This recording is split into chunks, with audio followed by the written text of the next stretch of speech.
Yes, thanks, Ian. Hi, guys. Thanks for joining today. So if you guys were here for the last session, we're not going to be as technical and into the demo, but definitely do want to walk through the concept of insider threats, how you can better detect them, especially when you have limited resources, and then looking at ways where we can leverage automation and artificial intelligence to accelerate that investigation and response process so that ultimately you can contain the attack, obviously before they can get to the damage. So just to start off, anybody recognize what this kind of cartoony image is? Maybe. You are correct. So I personally absolutely hated this game as a kid because I could never find Waldo. And you know what Waldo looks like, you know what he's wearing, but there's so much stuff going on every page that even though you know exactly what you're looking for, I mean, some of you guys might have better eyesight than me, but it's really hard to find, right? And it's obviously a little bit different from cybersecurity, but when you think about all the noise out there and think about insider threats specifically, we don't know what Waldo looks like. We don't know what he's wearing. So how do you go amongst all of this noise to really immediately find that person who is trying to cause harm and block them? So we talk about the network noise, right? There's a lot of stuff coming online right now. You've obviously got your traditional systems, IT systems. Maybe some of you guys are moving into cloud, maybe not. And then more OT systems, right? Whether we're talking about air traffic control centers or power grids or water treatment facilities, all of these things are becoming connected to the internet and need to be monitored. But as you monitor them, of course, you get more noise. So how do you break through that, right? Because we know the attackers are getting more advanced, more targeted. They know exactly what they want, and they're not going to stop until they get it or until you are able to block them and kick them out of your network. I think what's really interesting, especially I think for you guys in the room, is that with these macro dynamics at play, we're facing a skill shortage, right? And I know everybody's fully aware of this from a security perspective. I think what's interesting, I think especially, is that when you're competing for talent, you guys are competing against the giant financial institutions, the giant tech companies in Silicon Valley that have money to throw at people, right? So from your perspective, that talent that you are able to hire, it's really important that you're able to retain them. So we'll look at ways that we can automate some of these processes so that you're not only more productive, but keep your people happier, right? So that you're not, fighting to hold on when you're competing against more private industry. So 3 pillars that we'll talk about in terms of, insider threats and threat in general really are actionable insights. How do you find out what you need to know when you need to know it? Automation. So how can you become more productive and use that increased productivity, that elimination of those tedious tasks to keep your team happier and more engaged? And collaboration. So not only your tools working together, but also coming together as different parts of the organization, because when something happens, it's not just your security team that's involved, right? There are system owners, there's, potential lawyers involved, media involved, right? I think we've all read some of the public cases where you've had to have your, PR or someone come in to help manage the communication, right? So how do you bring those people together? So focus on today, insider threat. I want to just level set with what we're talking about when we talk about insider threats. So there's kind of the commonly known malicious insider. He who shall not be named from about 5 years ago. It's a great example, right? Someone who has access to your organization, is authorized to be there, and has some malicious intent to steal something or cause damage to systems and disrupt really your operations. The second kind is actually the more common kind. And that, in Jose's presentation, he was talking about, opening that Word document or clicking that link. This is your person who, by no malice whatsoever, falls victim to a targeted attack. An attacker gets their credentials, and they're now able to operate inside of your network like an authorized user. So technically that person is an outsider, but they have inside access. So you have to think about how you can find that person when everyone looks the same. And this is really where credential compromise is a critical thing to detect throughout the attack chain. And I know you guys are probably familiar, but just kind of a quick walkthrough. When we talk about the initial recon that happens, attackers, again, they're smart. They know what they're going after. They'll do their research on social media, on Google. They will craft a very well-targeted email, for example, different ways to go about it, but to make sure that that person they're targeting clicks the link or opens the attachment. And as soon as they do that, as you saw in Jose's demo, they're able to get that foothold. And there are things that you can look at here, right? Because once they've got that foothold, they'll be logging in at odd times, right? They might do a port scan to see what else is connected. And that's where that next stage of kind of internal recon lateral movement comes in. And once you get credentials from your foothold, I mean, think about how many credentials are in every machine. Every time you log in, yes, of course, they're stored in memory, right? But what about your browser? Anybody, when Google says, do you want to remember my password, do you ever click save? No? Yes? Yeah, I do, all the time. I work in security. I know it's not the smart choice. Too many passwords, right? And people that are using passwords reuse them because we have so many, right? And I can guarantee you that whatever, maybe not you guys in the room, but your employees, their Gmail password is probably what they're using to log into your system too. So there's a lot of great information. All of that information can be reused. And again, it's giving the attacker the ability to masquerade as an authorized insider who's supposed to be there. And they really just continue this process, right? Moving through your network, using more credentials as they go, until they ultimately are able to map out, what their end target is, and go ahead and complete that mission, whether it's stealing data, whether that's shutting down systems, you name it, right? And the goal here is, how do you find these earlier in the attack cycle? Because if you're only looking at who's authorized to be there, everybody's going to look like they're authorized to be there, but that's not the reality, right? So how do you get kind of under the covers of what's going on? And this is really where looking at behavior comes into play, right? Because if all you see is John logging in, right? So what are the nuances of his behavior to understand when something has gone wrong? And just to highlight kind of what an example looks like. So kind of scenario one. We've got John, username J Smith. He's an HR analyst, comes in, checks his email, pulls some reports, looks at kind of, what's coming up from, employee reviews, goes to lunch, comes back, maybe does some comp review, see kind of how you guys are fitting in terms of peers, goes home, maybe checks his email before bed, maybe not, right? Authorized John going about his normal day.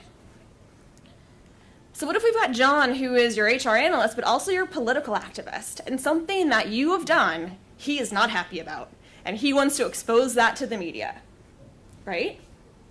He's going to come in, he's going to do the things that he has to do, right? Because he doesn't want to set up a whole, many red flags, but he's not going to be as engaged, right? He's not going to, maybe he'll spend more time surfing the internet or talking less to his coworkers, and he's going to go home, export a ton of data, maybe upload it to a cloud service that's not obviously authorized, maybe Google Drive, maybe Box, right? And now you've got a situation on your hands that if he continues, his end goal will be out in the news tomorrow, right? Or can you stop it? Can you find ways to see the minute this large export starts to know something's gone wrong?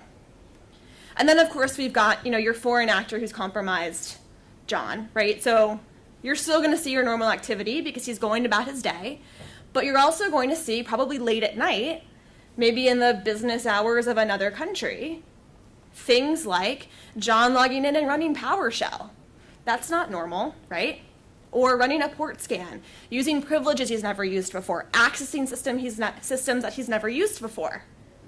If you're only looking at who is doing what, all you see is that John's okay to be there, right? So it's critical to look at that behavior to understand when deviations from norms start happening, because those are going to be your early warning signs to potential threats, to potential data theft, and to potential attacks. I mean, again, with all the things connected, what if the attacker's end goal is the power grid, right? So that early warning is critical. So how do you do this, right?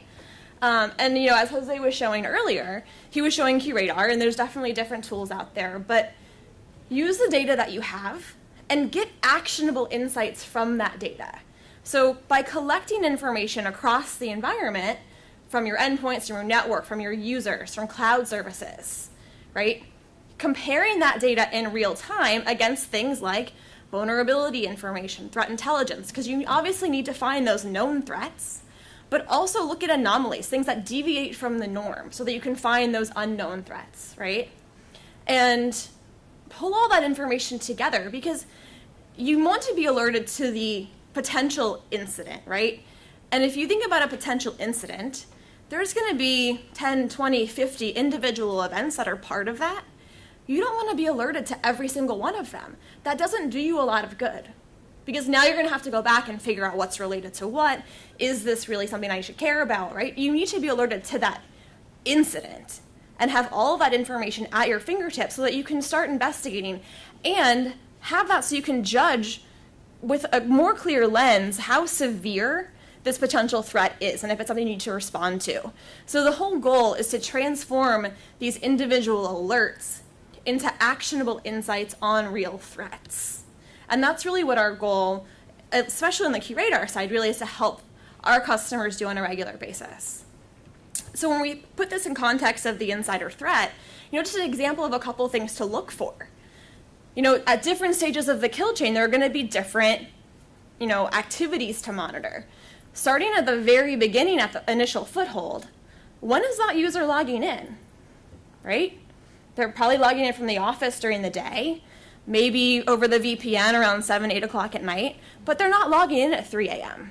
That's a deviation in behavior that can give you an early indicator that something is off, right? And you can continue right throughout the attack cycle, but the idea is that how do you find these deviations from normal? Because these are the symptoms that you need to know in order to stop the threat before it escalates, right? Because ultimately our goal is to prevent that end mission from being carried out. So we like to think of it as kind of the known unknown, if you will, right? Kind of the known. It's going to be the things that you can find using threat intel. If you know a vulnerability is being exploited, you know what to look for. In this case, you don't know what to look for, but you know that there's a potential threat. So understanding what's normal for people, what systems do they typically access? What applications do they typically access? How much data do they transfer on a normal day, right? We live in a very collaborative environment, so data sharing is absolutely happening. But if you see a massive spike, that tells you something is off, right? So it's really understanding what that normal behavior is, using that observed norm to predict what's happening, right? And especially, this is where things like machine learning really come into play, is because it can understand more than humans on our own can understand in a scalable way. So use what you see, predict the normal, predict what you believe is going to happen, and when you start seeing deviations, send up an alert, because that is going to be a symptom to a potential threat. So we look at, so what you're seeing here, this is QRadar. This is our user analytics screen.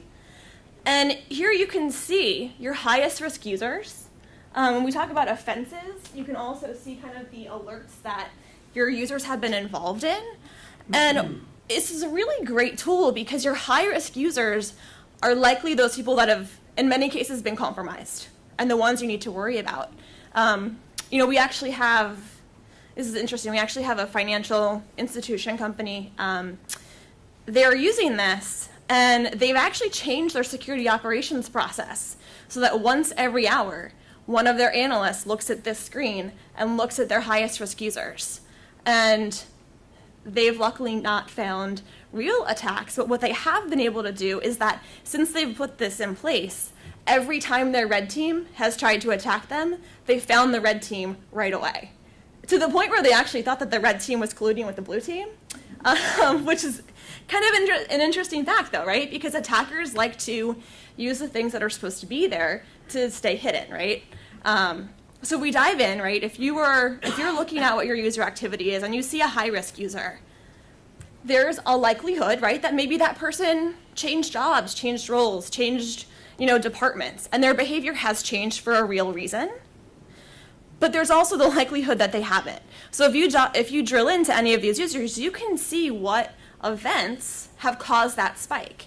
So I know this is hard to see because the screen's not that great, but what we're seeing here is that this is a user named Tom Wilson. In this particular example, we have the context of not only what he's doing, but we have the awareness of the systems in our network to see that Tom's risk score has dramatically increased because he's now accessing a variety of different point of sale systems in his environment, right? So having that context not only of a behavior change, but what assets are involved in that behavior change so that you can understand when something is going against a critical asset, something you absolutely have to care about.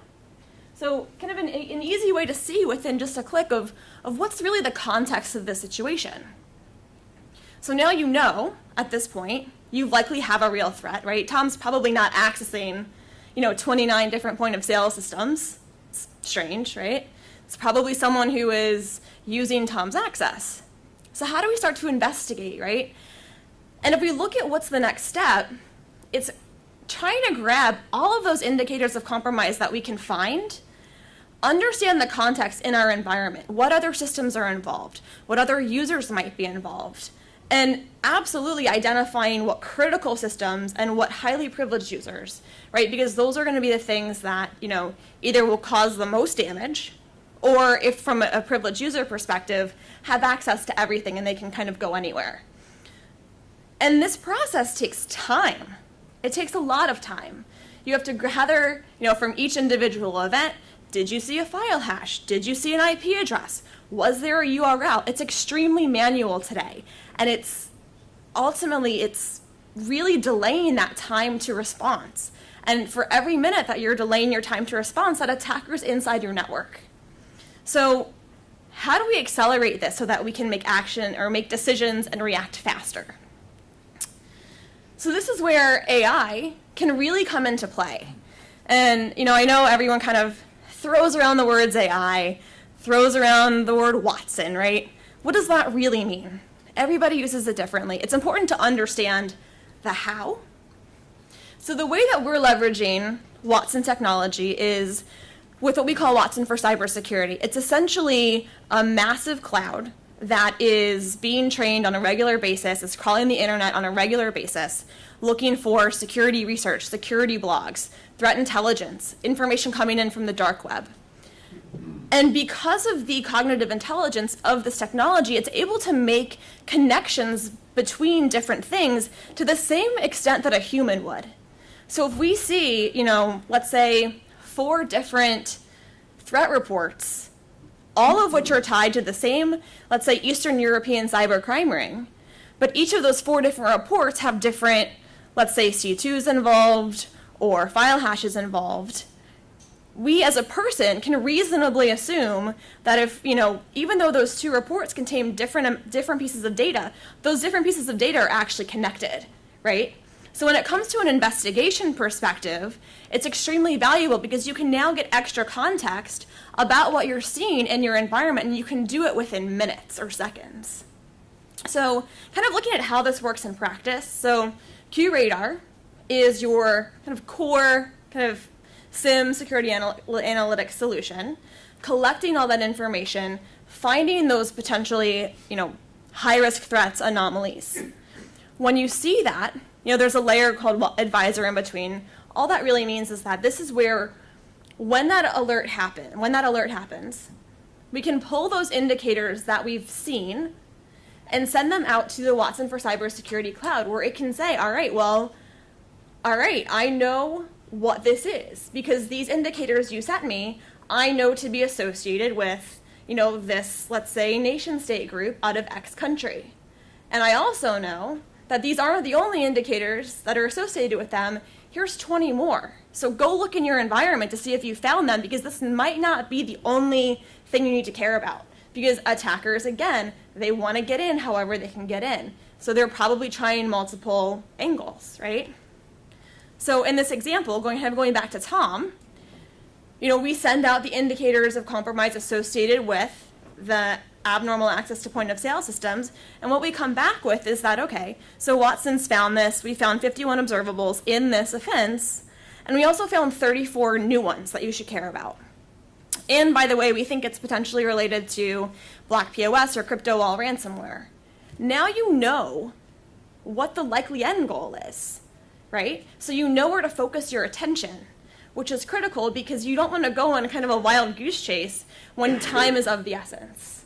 So definitely a powerful way where you can, leverage artificial intelligence to make your processes faster. And I think what's also really critical here, especially for the public sector where you're maybe not competing on the same salary range because you have limited budgets, is how do you keep your people happy to retain them? Spending a half a day doing tedious search and piecing together of, different events, it's not exciting. Those are things that are repeated on a regular basis that can be automated. So if you're able to automate that, still get the insight that you need, you're now freeing up your employees to focus on more challenging, more interesting tasks, right?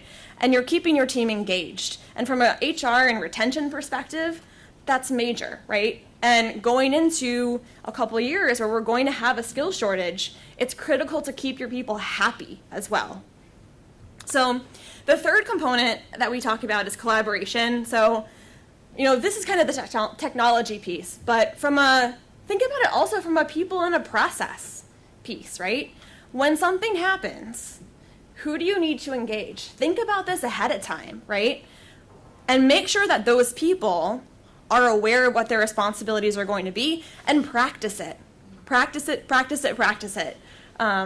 It's interesting. So I'm based in our Cambridge, Massachusetts office, and we call it the Cyber Range. It's basically a center where people come in and we throw them into the fire, and it's usually senior executives, and they suddenly have a breach, and how do they respond? And we throw media cameras in their face, and they fall flat on their face every time, right? So if your organization is the one that is facing a massive breach, maybe you've exposed personal, highly confidential information on employees, you want to know exactly what to say, and you want to make sure that your leadership knows what to say. So think about the people as well as the technologies, but absolutely, consider the technologies, right? Because when your tools work together, you can be more powerful and more effective. So it's not just a matter of getting that data in, but when it comes to responding, right?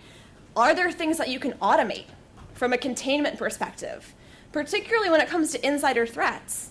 Do you want to set a threshold that says if my user exceeds X risk score, I want to shut down their access until I find out what's going on? If you're integrating your SIM with your identity solution, you can do that, right? So you can contain that immediately and then investigate to see what's happening, right? And depending on who that user is or what they're accessing, you might want to do that. Same with if I see something highly suspicious on an endpoint, right? If I see someone running PowerShell, maybe I want to automatically quarantine that machine and not allow them onto the network, right? Again, ways that you can leverage technology to work together so that you can be, again, more effective. And of course, I know there's a session, I think, later today on response orchestration, but think about, too, what's going to happen, what systems are involved, and absolutely look at how you can leverage orchestration tools alongside case management to really simplify and streamline that process of a response when you obviously need it. So, quick sum up, 3 pillars of success. Look for tools that can give you actionable insights. Don't chase 100 different alerts, right? Because that's not a good use of time, and it doesn't give you the real insight into how severe something is. Automate where you can. It obviously has huge benefits from a productivity and efficiency perspective, but it also has benefits from a kind of employee engagement perspective, and work together. Make sure your technology works together, and make sure your people work together. If you're looking to align to the NIST framework, really in every step of the way, we can kind of go into it in more detail, but identifying what assets are on your network, what's supposed to be there or what's not. What is normal traffic? What does that look like? Do you know what vulnerabilities are there? Are you identifying anomalies in addition to those known threats? What's your response process? And then how do you feed back after an incident what you've learned so that you can become better at protecting and detecting? So there's definitely more information if you guys want to learn more about how our solutions can align to the framework specifically. But I want to really leave you with a case study.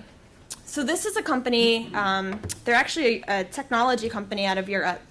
And they had their own in-house security operations team, and they were just getting so many alerts. They knew that they were getting attacked on a regular basis, and they knew that they could not keep up. And that was not a good situation to be in, obviously, right? So they worked with us. They leveraged our QRadar security analytics along with QRadar Advisor with Watson. And what this helped them do was, using the QRadar technology, they were able to not only detect and prioritize those threats, but when you layered in the Advisor intelligence component, investigate them much faster. And they were able to reduce their root cause analysis of a threat from an average of 3 hours to an average of 3 minutes. So that's really the power of what cognitive intelligence can do for you. And when you put that in the scheme of their entire time to response, it ended up saving them about 50%, so responding 50% faster.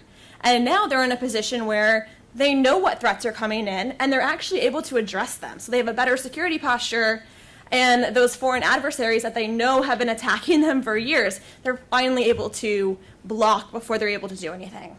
So I'll leave you guys with that. Thank you so much. If you guys have questions, we'll certainly take those now. Good. All right, thanks guys.